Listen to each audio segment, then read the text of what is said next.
Matapos ang 14 na taong pagkakakulong at masentensyahan ng pagkamatay sa Indonesia, makakauwi na sa Pilipinas si Mary Jane Veloso. Balikan natin kung paano nga ba nagsimula ang kaso ni Veloso sa Indonesia.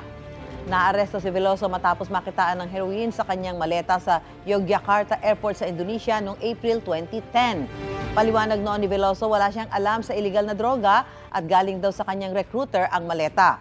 Oktubre ng kaparehong taon, hinatulan siyang guilty sa drug trafficking at inilagay sa death row.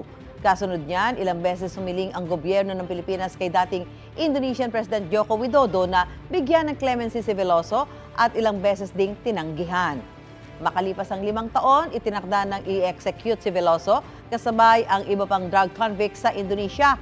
Pero hindi natuloy ang pag-firing squad kay Veloso matapos umapila si Nooy Pangulong Noynoy Aquino sa Indonesia.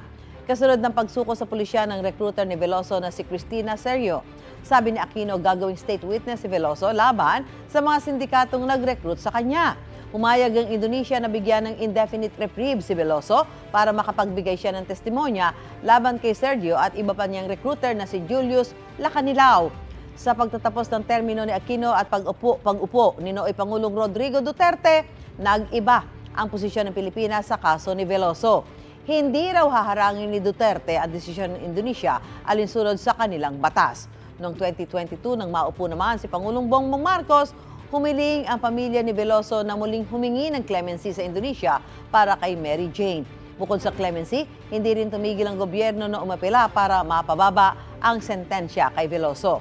Nitong Setyembre, bumisita sa bansa si Indonesian President-elect Prabowo Subianto at nakausap si Pangulong Marcos kaugnay sa kaso ni Veloso. At matapos nga ang 2 buwan, inanunsyo ni Pangulong Marcos na maaari nang ilipat sa isang kulungan sa Pilipinas si Veloso.